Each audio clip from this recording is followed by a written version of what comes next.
বাড়িতে থাকা একটা বড় সাইজের আলু আর একটা গাজর দিয়ে এরকমই দারুণ স্বাদের মুচমুচে পকোড়া বাড়িতে বানিয়ে দেখতে পারেন, যা বানানো তো একেবারে সহজ আর খেতেও ভীষণ ভালো হয়।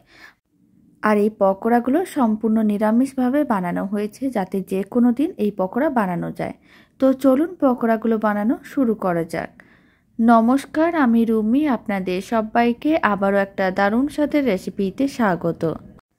প্রথমে একটা বড় সাইজের আলুর খোসাটাকে ছাড়িয়ে গ্রেটারে গ্রেট করে নিয়েছিলাম, তারপর জল দিয়ে ভালো করে ধুয়ে নিয়েছিলাম। সেই গ্রেট করা আলুটা দিয়ে দিলাম। আর একইভাবে একটা বড় সাইজের গাজর নিয়েছিলাম, খোসাটা ছাড়িয়ে গ্রেটারে গ্রেট করে নিয়েছিলাম। এবার আমি দিয়ে দিচ্ছি স্বাদ অনুযায়ী লবণ। এখানে আমি হাফ চামচের মতন লবণ দিলাম। আর আমি দিচ্ছি সামান্য পরিমাণ চিনি, খুব বেশি না, একেবারেই অল্প। আর আমি দিয়ে দিচ্ছি অল্প একটু গোটা কালো জিরে। তারপরে এর মধ্যে দিতে হবে অল্প একটু হিং। যে কোনো নিরামিষ রান্নায় অল্প একটু হিং দিলে স্বাদ ও গন্ধ দুটোই ভালো আসে। এবার 4 চামচের 3 ভাগের 1 ভাগ হলুদ গুঁড়ো, 4 চামচের 3 ভাগের 1 ভাগ লঙ্কার গুঁড়ো দিয়ে দিলাম।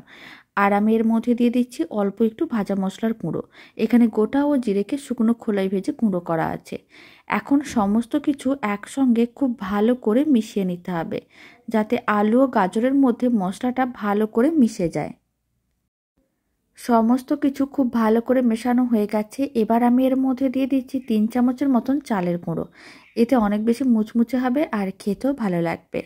আর আমি দিয়ে দিচ্ছি 4 থেকে 5 চামচের মতন বেসন।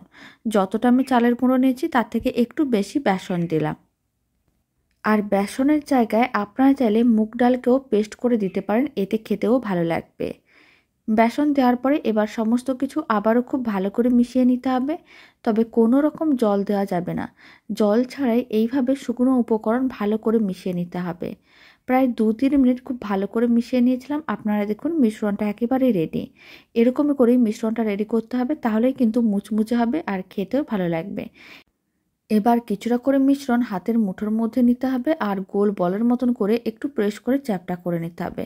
সমস্তগুলো একইভাবে রেডি করে নিতে হবে।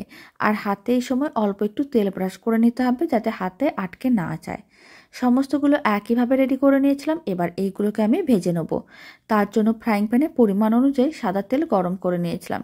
পকোড়াগুলোকে এরকমই গরম তেলের মধ্যে দিয়ে দিতে হবে আর ফ্লেমটা মিডিয়ামে রাখতে হবে।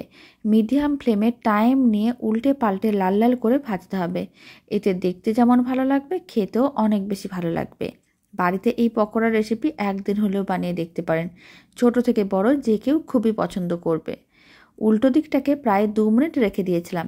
এবার কিন্তু এই দিকগুলোকেও একইভাবে উল্টে পাল্টে লাল লাল করে ভাজতে হবে। হাতে সময় কম থাকলে এইভাবে পকোড়ার রেসিপিটা বাড়িতে বানিয়ে দেখতে পারেন।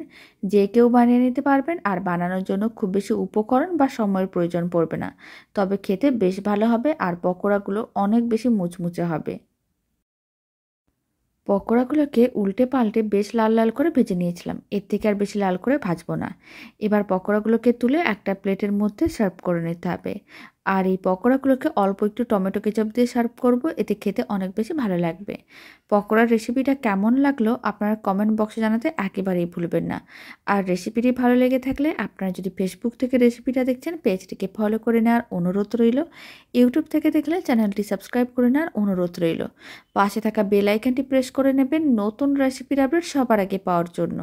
বাড়িতে বানালে কমেন্ট বক্সে জানাতে একেবারেই ভুলবেন না পকোড়াগুলো খেয়ে আপনাদের কেমন লাগলো।